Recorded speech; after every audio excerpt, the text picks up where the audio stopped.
Hello everyone, welcome back to the channel, and welcome back to another Ravishing review.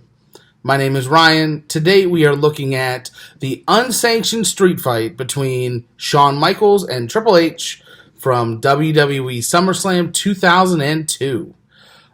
Dave Meltzer gave this a 4.25 star rating out of 5. Shawn Michaels has been out of action for over 4 years. JR says that his last match was 1,609 days ago.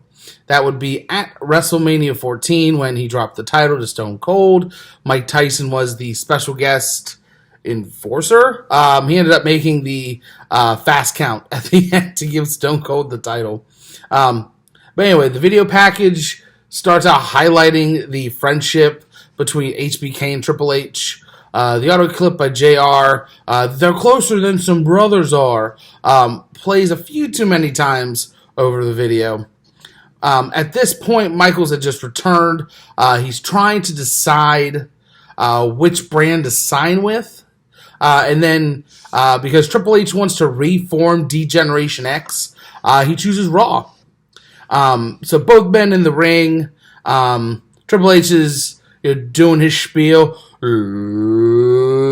Let's get ready to, and then right there, kicks HBK, hits a pedigree, turns on his best friend. The next week, Triple H is just cutting a promo on HBK and why he turned. He then gets word from one of the producers at ringside that Shawn's been attacked backstage. He goes backstage. Somebody's thrown Shawn's face into a car window. Next week, Triple H is in the ring. Now he's, I'll just spoil for you, he's pretending to care and pretending to like, oh, we're good now. I'm going to find the person that did this. And then HBK, one of the dramatic, line deliveries, looks dead to camera and he was like, "It was you, Hunter." And just that grin that Triple H gives at that point is like, yeah, I'm a heel. So he did this to show not only Shawn but the fans that HBK was weak. So HBK says the doctors say he'll make a full recovery by let's say SummerSlam. The match is made, but general manager Eric Bischoff, who super nice, we met him at Next Generation Wrestling Tennessee at Uncivil War 6. He says that he won't sanction the match, so officially it won't happen. To the match, this is an iconic Heartbreak Kid look. The blue jeans, the cowboy boots, the white tank top with Philippians 4:13 on it. The whole thing, just a classic, memorable look for Shawn Michaels. HBK is a house of fire to start, though, from a springboard plancha, using all bits and pieces of a trash can. He goes to hit a double axe handle, setting up for sweet chin music. He misses, and this is when Triple H starts to take advantage of Shawn Michaels' back injury that caused him to be out of the WWE for almost 4 years. At this point, he's in complete control. He hits Shawn with a steel chair in the back. Triple H then gives him a DDT onto the chair. HBK is busted open. Triple H rips the leather belt off of Shawn Michaels and starts whipping him. He then goes to look for another weapon, and he ends up finding the trusty sledgehammer. Earl Hebner trying to get him to not use it, but he pushes Hebner out of the way. HBK fights back for a second, but Triple H turns the tide, locks in an abdominal stretch. Triple H using the ropes for leverage, but Hebner gets in his face, and essentially he's tired of it, tells him to knock it off. I'll get to Earl Hebner's involvement here at the end. But Triple H puts HBK on the top rope. HBK fights back, knocks him down, And then Triple H pushes Hebner into the ropes, crotches HBK. So he falls forward here, and it's kind of like, so he's still crotched, but he falls forward, so it looks almost like a reverse Tree of Woe, kind of. But Triple H just lays one into Shawn's back. Uses that same chair, hits a backbreaker onto the chair, then a sidewalk slam, and Shawn just keeps kicking out. And, there was a point all before this, and, I skipped a good chunk in the last section. And it was just very slow. It was methodical, but it wasn't, to compare, Jeff and I, for referee's discretion, just covered Ring of Honor Best in the World 2015, where it was Jay Lethal and Jay Briscoe, and we both gave that a 5-star. It was full of feud, full of emotion, and even though it was a longer match, very similar to this one, there wasn't really a slower moment. The pace kept up. So, if anything, to this point, it's a pacing issue. But back to the match, Triple H going for pedigree. HBK drops to his knees, hits the old low blow. Both men up. Triple H with the chair. HBK in the corner. Finally, a sweet chin music. This time into the chair, into the face of Triple H, and now he is busted open.